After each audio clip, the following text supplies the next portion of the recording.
नमस्कार दोस्तों।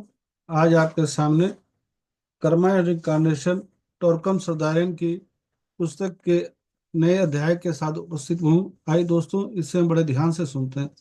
अध्याय छठा, कर्म और पद।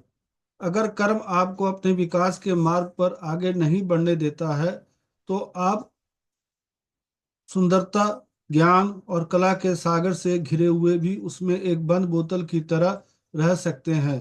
ऐसा कर्म आपको उस ऊर्जा को खोलने और आत्मसात करने से रोकता है जो आपको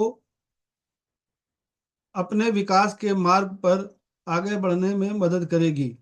आपके पास अद्भुत शिक्षाएं हो सकती हैं, लेकिन वे कभी आपके दिल में प्रवेश नहीं करती हैं। और यदि कभी भी शिक्षा या शिक्षक आपके स्वार्थ का खंडन या विरोध करते हैं तो आप उनके खिलाफ एक अंधकार में दुश्मन बन जाते हैं। इसका मतलब है कि अतीत में आपने या तो लोगों को शिक्षा का आनंद लेने से रोकने की कोशिश की, या आपने उनकी शिक्षाओं के कारण उन्हें सताकर उनका जीवन दुखी कर दिया।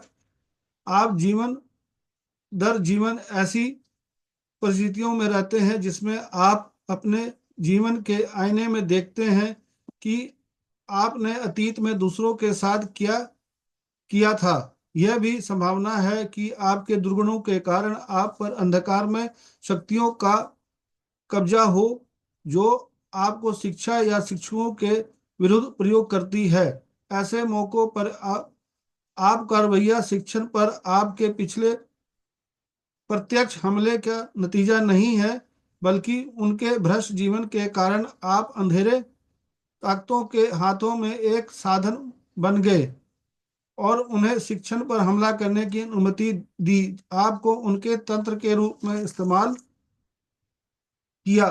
कभी कभी दोनों मामले मौजूद होते हैं और यही बात किसी व्यक्ति के देशद्रोही बनाती है। कुछ लोग सोचते हैं कि जब वे सम्मोहन या भूत प्रेत के प्रभाव में लोगों के खिलाफ हानिकारक काम करते हैं तो उन्हें दोषी नहीं ठहराया जाना चाहिए या दंडित नहीं किया जाना चाहिए। यह सही निष्कर्ष नहीं है। एक व्यक्ति को उसके पिछले कर्मों, खुद को अंधेरे ताकतों से जोड़ने और उनकी सेवा करने के लिए दंडित किया जाता है। जब आप अपराधियों के हाथों में पड़ जाते हैं जिनका उद्देश्य आपके और दूसरों के विकास को रोकता है, तो यह अपने आप में एक गंभीर सजा है। यदि आप झूठ बोल रहे हैं, चोरी कर रहे हैं, हत्या कर रहे हैं, शोषण कर रहे हैं, लोगों को विभिन्न तरीके से चोट पहुंचा रहे हैं, तो सभी वास्तव में आपके लिए सजा है। जब आप यह $1000 चुराते हैं तो आप उस अपराध को करने में खुद को दंडित कर रहे होते हैं। आप खुद को भयानक परिणामों में फंसा रहे होते हैं।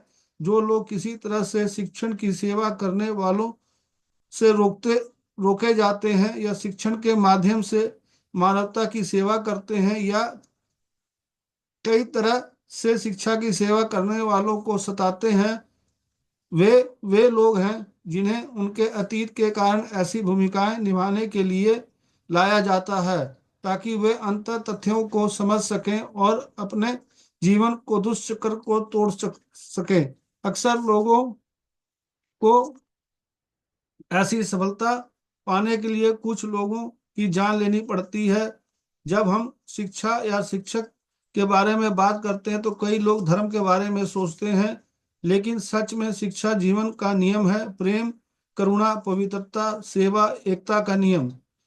अगर किसी भी क्षेत्र में इस नियम का उल्लंघन किया जाता है तो आप कानून के दुश्मन बन जाते हैं और एक अराजक जीवन जीते हैं।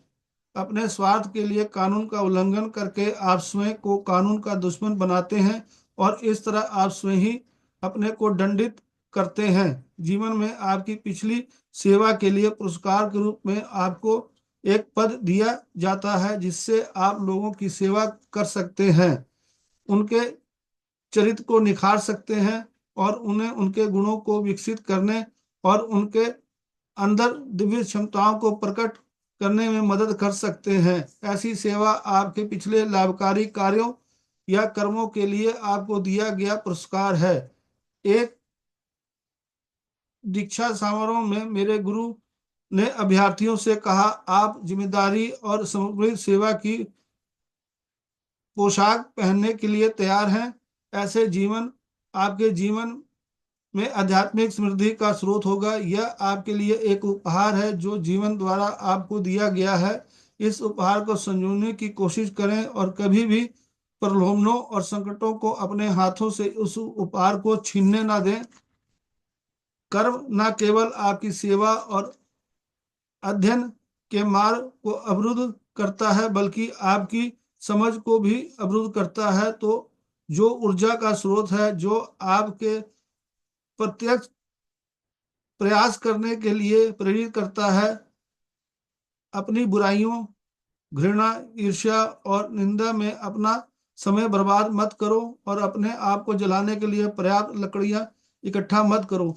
दोस्तों, ये अध्याय यहीं तक। कल फिर इसकी अगली कड़ी लेकर आपके साथ उपस्थित होऊंगा। धन्यवाद। Thank you.